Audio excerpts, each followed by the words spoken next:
نبی علیہ السلام چونکہ رحمت للعالمین ہے، چاہے کافر ہو مسلمان ہو سب کے لیے۔ اب ایک منافق مرا، عبداللہ بن ابی سلول منافق، رئیس المنافقین اس کو کہا گیا، تمام منافقوں کا سردار، نبی کے پیچھے نمازیں پڑھتا تھا اور اتنا قریب ہو چکا تھا، اتنی قربت اسے حاصل ہو چکی تھی۔ اگر آپ بھی دیکھیں گے سمجھیں گے نبی کے بعد خلافت کا حق یہی رکھتا ہے، نبی اپنا جانشین اسے ہی بنا کے نہ جائے، اتنا قریب ہو چکا تھا۔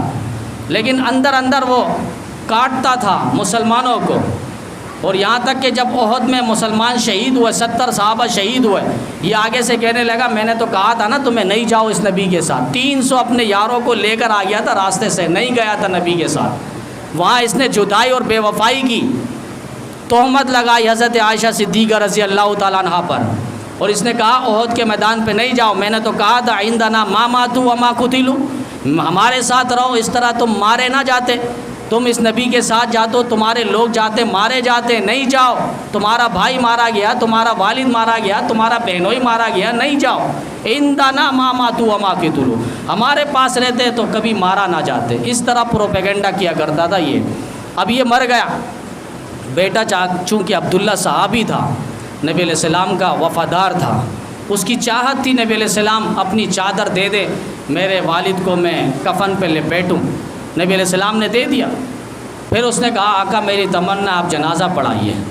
اب بہت آگے، حضرت عمر نے فوراً منع کیا کہ آقا نہیں، آپ کو تو معلوم ہے کہ حضرت عائشہ پر تہمت لگانے والا یہی شخص ہے، احد میں اپنے یاروں کو 300 کو واپس لے جانے والا یہی شخص ہے، بے وفائی غداری جدائی دکھانے والا یہی شخص ہے، آقا اس کا جنازہ آپ نہ پڑھائیے۔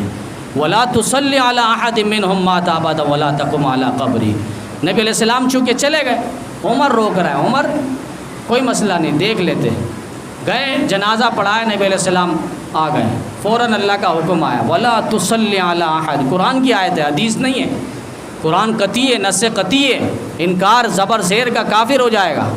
اللہ فرما رہے ولا تصلی علی احد منهم مات ابدا ولا تقم علی قبری، پیغمبر ان منافقوں کا جنازہ نہیں پڑھانا، نہ ان کی قبر میں کھڑا ہونا۔ جنازہ تو سمجھ میں آتا ہے، ان کی قبر میں کھڑا نہ ہونا۔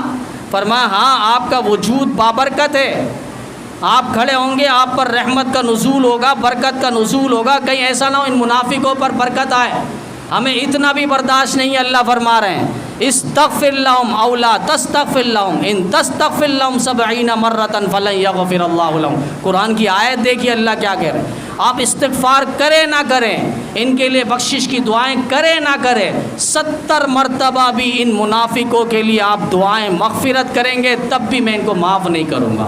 فلن يغفر الله لهم، اللہ اتنا سخت ہو گئے۔ نبی کی بیوی پر الزام، نبی کو پریشان کیا، صحابہ کو پریشان کیا، اہل بیت کو پریشان کیا، اور پھر میدان احد سے یہ بھاگ گئے، راستے سے ہی واپس ہو لیے، اللہ کو ایک لمحے کے لیے برداشت نہ ہوا۔ کہ رئیس المنافقین حضرت عمر نے جو زمین پر کہا، عرش برین پر اللہ نے فرمایا کہ عمر نے صحیح کہا۔